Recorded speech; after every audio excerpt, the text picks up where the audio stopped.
Hello friends, आज हम video का पार्ट 18 प्रस्तुत करने जा रहे हैं। वीडियो के पार्ट 17 में हमने पर्सनल प्रोनाउन के बारे में चर्चा की थी और वहाँ पर पर्सनल प्रोनाउन के 3 पर्सन और 3 केस बताए थे। पिछले वीडियो में हमने नॉमिनेटिव केस के बारे में चर्चा की थी। नॉमिनेटिव केस के बाद ऑब्जेक्टिव केस और पजेसिव केस, ये 2 केस और बचते हैं। तो ऑब्जेक्टिव केस की चर्चा करना यहाँ पर उतना समीचीन नहीं होगा, उसको हम इसी ग्रामर के किसी और पार्ट के साथ में चर्चा करेंगे, क्योंकि वहाँ वो ज़्यादा उचित रहेगा। यहाँ पर अब हम इसके तीसरा जो पजेसिव केस है उसके बारे में चर्चा करेंगे कि पजेसिव केस का प्रयोग किस तरह से हम अपने व्याकरण में करते हैं। तो हमने अब तक देखा कि प्रोनाउन के 3 पर्सन होते हैं और 3 केस होते हैं, लेकिन यहाँ पर हम आपको कुछ और दिखाना चाहते हैं। संसार में 3 का अंक अशुभ कैसे है? अक्सर हम लोगों ने देखा है कि लोग कहते हैं कि कहीं भी जाइए, कुछ भी करिए, यानी 3 का अंक कुछ अशुभ माना गया है। अब आज तक हमारी ये समझ में नहीं आई कि 3 का अंक अशुभ क्यों है। अगर गौर से देखा जाए तो संसार में हम लोग जो पूजा पाठ करते तो 3 देव ही मेन हैं, ब्रह्मा विष्णु महेश। 3 लोक हैं, धरती लोक, आकाश लोक, पाताल लोक। ऋतुएं भी हमारी 3 ही होती हैं, सर्दी, गर्मी, बरसात। काल भी 3 होते हैं, जो वर्तमान काल अभी चल रहा है, भूतकाल जो बीत गया, और आगे जो आने वाला है वो भविष्य काल। संस्कृत में वचन भी 3 होते हैं, एक वचन, द्विवचन, बहुवचन।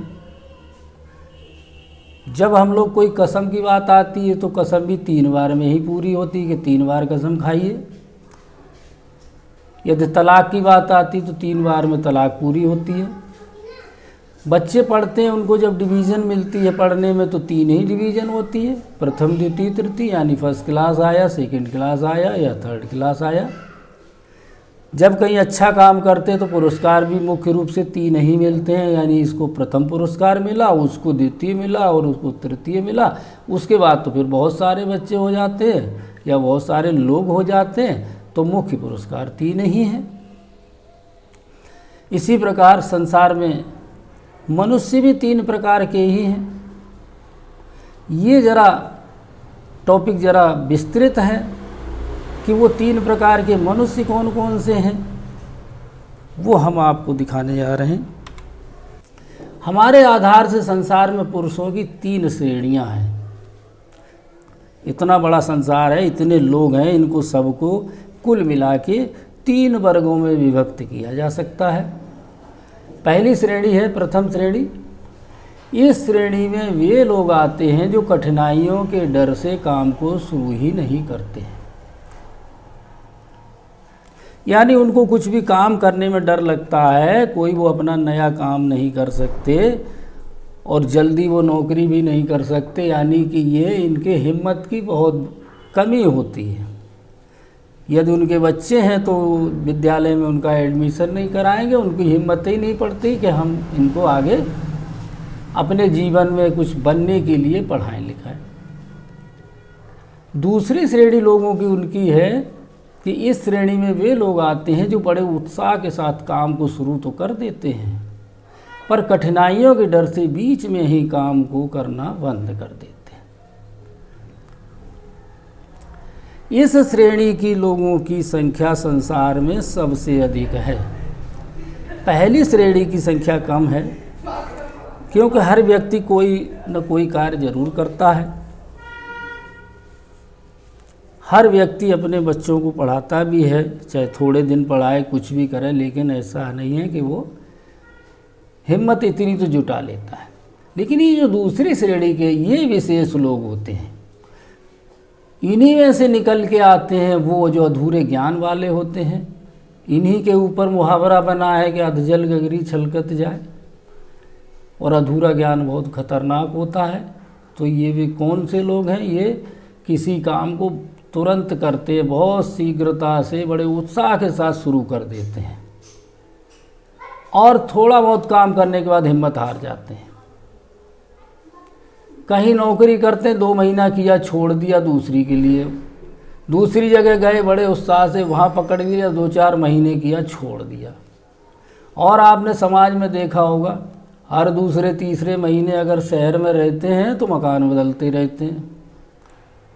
2 महीने इस मकान में आए, बड़े उत्साह के साथ आए, बहुत व्यवहार से आए, और उसके बाद 10-20 दिन के बाद लड़ाई हो गई, और लड़ाई सहन करते करते 1-2 महीना सहन किया, और उसके बाद कहना इस मकान को खाली कर दो, दूसरे में चलते हैं।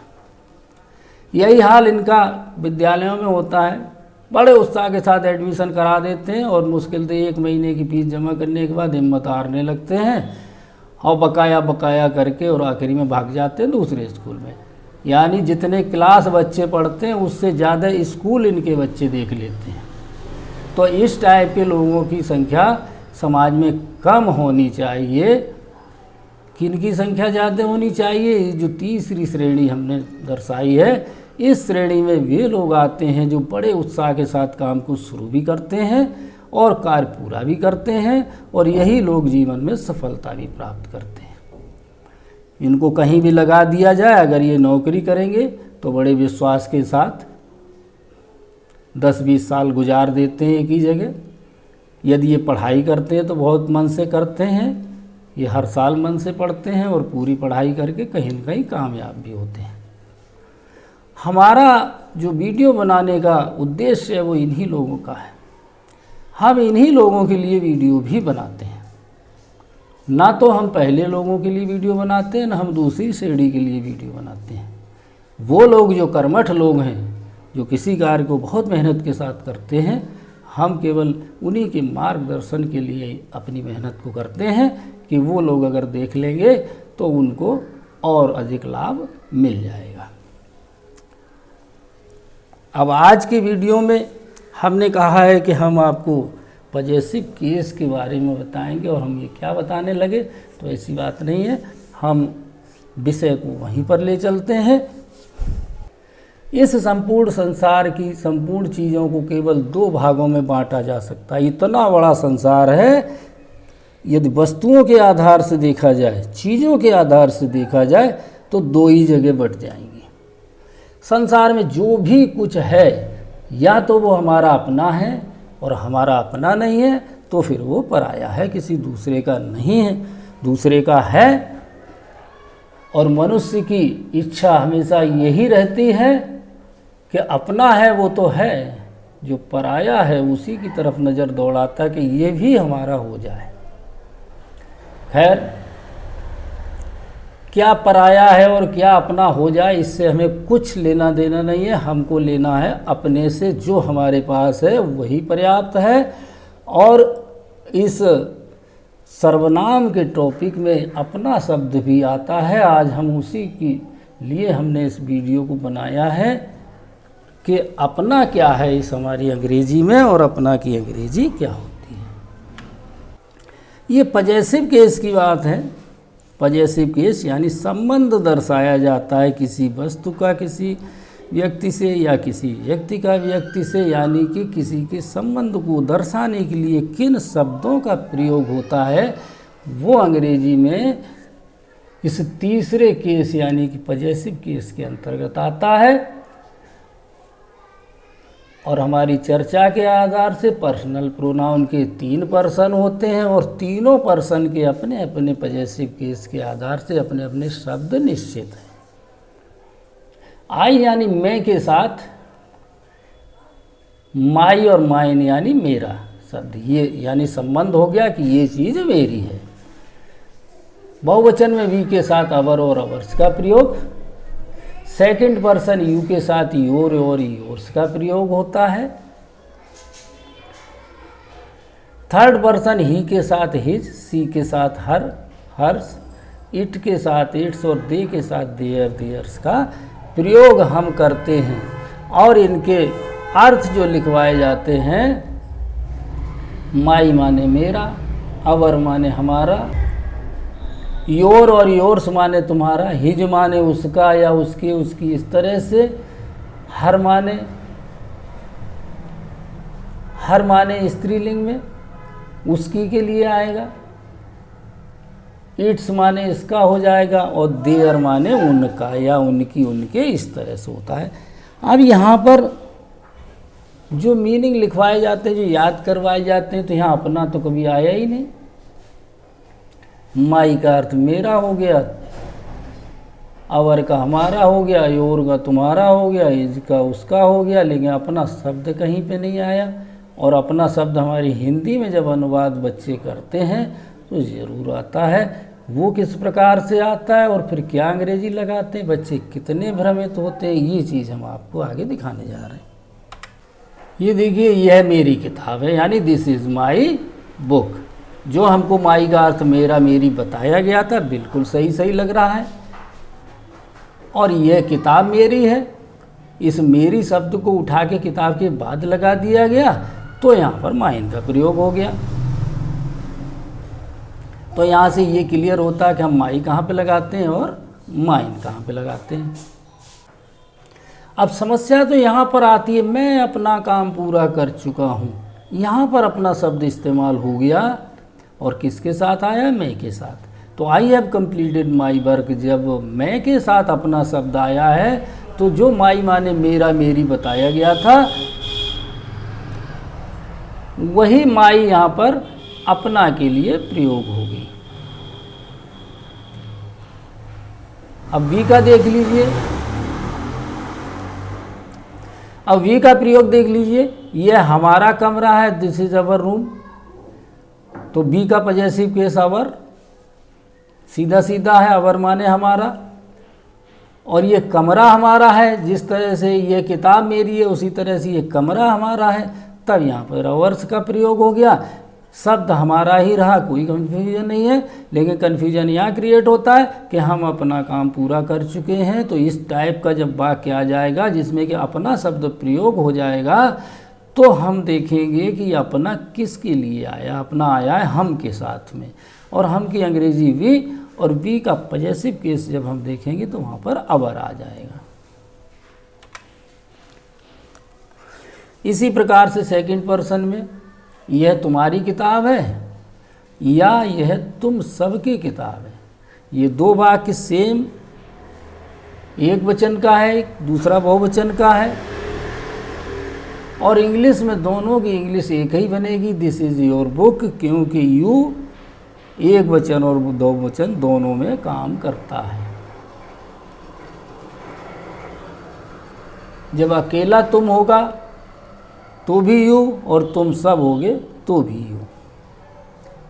इसी प्रकार से यह किताब तुम्हारी है और यह किताब तुम सब की है, तब भी सेम पोजीशन है कि दिस बुक इज योर्स।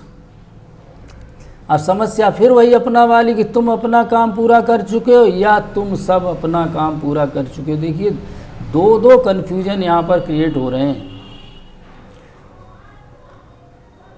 तुम अपना काम पूरा कर चुके हो, तो पहली बात तो अपना शब्द इस्तेमाल हो गया, और दूसरे वाक्य में तुम सब अपना काम पूरा कर चुके हो, तुम और तुम सब का भी फर्क आ गया। तो ये भी बच्चों को बहुत अच्छे से मालूम होना चाहिए कि यू दोनों के लिए इस्तेमाल होता है, यू का कोई बहुवचन अलग से नहीं है। और अपना शब्द जब आएगा तो हम तुम के आधार से योर का प्रयोग करेंगे। थर्ड पर्सन में पुल्लिंग और स्त्रीलिंग दोनों के लिए अलग अलग व्यवस्था है। उसके पिताजी एक किसान हैं तो his father is a farmer, सीधा सीधा है कि उसके के लिए हिज लगा दिया, लेकिन वह अपना काम पूरा कर चुका है। यहाँ पर फिर वही समस्या है कि अपना शब्द आ गया, तब हम इसको वह की अंग्रेजी ही, और ही के साथ हमारा पॉजेसिव केस क्या कहता है, तो वहाँ से हम उठा के हिज का प्रयोग करेंगे, तो यहाँ अपना की अंग्रेजी हिज हो जाती है। और जब स्त्रीलिंग में आएंगे तो उसकी बहन बहादुर है, हर सिस्टर इज ब्रेव, और वह अपना काम पूरा कर चुकी है, तो सी हैज़ कंप्लीटेड हर वर्क। यहाँ पर वह देखेंगे, वाक्य देखेंगे पुल्लिंग है या स्त्रीलिंग है। ये चूंकि शब्द से यहाँ पर क्लियर हो रहा है कि वह स्त्रीलिंग है, लेकिन जो पहला वाक्य उसके पिताजी एक किसान हैं, यहाँ से बिल्कुल भी कंफर्म नहीं हो रहा है कि उसके पिताजी किसी पुल्लिंग के लिए आया है या स्त्रीलिंग के आया है। लड़की के पिताजी हैं या लड़के के पिताजी, बिल्कुल भी क्लियर नहीं हो रहा। इसके लिए भी बच्चों को ये ध्यान देने की आवश्यकता है कि अगर थर्ड पर्सन में अगर लिंग का निर्धारण वाक्य के अंतर्गत नहीं है तो हम पुल्लिंग की अंग्रेजी लगाएंगे। यहाँ पर बच्चों को इस बात का विशेष ध्यान देना होगा कि यदि थर्ड पर्सन में लिंग का निर्धारण वाक्य से नहीं समझ में आ रहा है हिंदी में लिखने से, तो हम अंग्रेजी बनाते समय पुल्लिंग का ही प्रयोग करेंगे, यानी कि हम हिज ही लगाएंगे। हाँ, जब हमें क्लियर हो जाएगा कि वाक्य स्त्रीलिंग का है, चुका चुकी आ गया शब्द, तब हम हर का प्रयोग करेंगे। अब इसका भाई बहादुर है, इट्स ब्रदर इज ब्रेव, लेकिन दूसरा वाक्य देखिए कि यह अपना काम पूरा कर चुका है, तो it has completed it's work. यहाँ अपना के लिए इट्स का प्रयोग हुआ है क्योंकि यह के साथ अपना आया है। उनके पिताजी जा चुके हैं, बहुवचन में देख लीजिए, बहुवचन में स्त्रीलिंग पुल्लिंग दोनों के लिए दे का प्रयोग होता है, और दे का वजह से केस है देयर, तो उनके पिताजी जा चुके हैं तो देयर फादर हैड गॉन। अब उन्होंने अपना काम पूरा कर लिया है, उन्होंने के साथ अपना शब्द आया है, तो they have completed their work. यहाँ पर अपना के लिए देयर की अंग्रेजी लगा देंगे। तो आज के वीडियो में हम लोगों ने देखा कि हिंदी में एकमात्र शब्द है अपना, और उसकी अंग्रेजी क्या लगानी चाहिए, ये बच्चों को समझना बहुत आवश्यक है कि वाक्य का कर्ता क्या है। उस कर्ता के आधार से हमारी अपना की अंग्रेजी लगेगी। यदि कर्ता आई है तो अपना के लिए माई आएगा, यदि कर्ता वी है तो अपना के लिए अवर आएगा, यदि कर्ता यू है तो अपना के लिए योर शब्द का प्रयोग होगा, और ही है तो हिज का प्रयोग होगा, सी है तो हर का प्रयोग होगा, और यदि कर्ता इट है तो इट्स का प्रयोग होगा, और दे है तो देयर का प्रयोग होगा। तो यहाँ से देखिए कि अंग्रेजी अपना की कितनी निकली। माई माने मेरा भी होता है और माई माने अपना भी होता है। ये बच्चों को याद कराने की आवश्यकता है कि ट्रांसलेशन करने के लिए जब मैं अपना शब्द आ जाएगा तो फिर हमें अपना की अंग्रेजी को लिए माई लगाना पड़ेगा। इसी तरह हम हमारा ठीक है, लेकिन हम अपना जब आएगा तो अवर माने अपना हो जाएगा। तो बच्चों को जिस समय मीनिंग याद करवाए जाए उस समय ये दोनों बताने आवश्यक हैं। और किसी भी किताब में माई माने मेरा तो लिखा होगा, अपना नहीं लिखा होगा। ये भी बात पूरे 100% विश्वास से कहना चाहता हूँ कि कोई भी किताब ऐसी मिलेगी नहीं जिसमें लिखा हो कि माई माने मेरा और माई माने अपना भी होता है, अवर माने हमारा होता है, अवर माने अपना भी होता है, योर माने तुम्हारा होता है और अपना भी होता है, हिज माने उसका भी होता है, अपना भी होता है। ऐसा कहीं लिखा हुआ नहीं मिलेगा। इस चीज़ की अलग से तैयारी करनी पड़ेगी, अलग से बच्चों को याद करना होगा कि वाक्य हमारा किस प्रकार का है।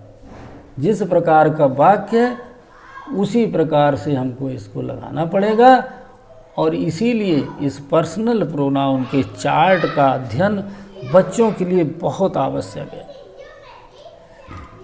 जिस समय हमने इस प्रोनाउन के भागों के बारे में कहा था कि प्रोनाउन कितने प्रकार के होते हैं, हमने कहा था कि पर्सनल प्रोनाउन का चैप्टर बहुत आवश्यक भी है और बहुत बड़ा भी है। अभी भी इस चैप्टर का एक ऑब्जेक्टिव केस छूटा हुआ है और इसका संबंध हिंदी के अलावा संस्कृत से भी है। वो जब अपने समय पर जहाँ पर आवश्यकता होगी उस समय हम आप सबको याद दिला देंगे कि जब हमने पर्सनल प्रोनाउन की चर्चा की थी उस समय कहा था कि संस्कृत में देखिए क्या होता है, क्या प्रभाव पड़ता है, संस्कृत में कैसे समझा जाता है कि first person, second person, third person जो अंग्रेजी का है वो संस्कृत में क्या हो जाता है। जिस समय हम संस्कृत का वीडियो कोई रूप वगैरह का बनाएंगे उस समय वहाँ पर इस चीज़ को हम अवश्य ही समझाने का प्रयास करेंगे। अभी आज का वीडियो हम यहीं पर समाप्त करते हैं। अगले वीडियो के लिए आप सब लोग थोड़ा सा इंतज़ार करें। धन्यवाद।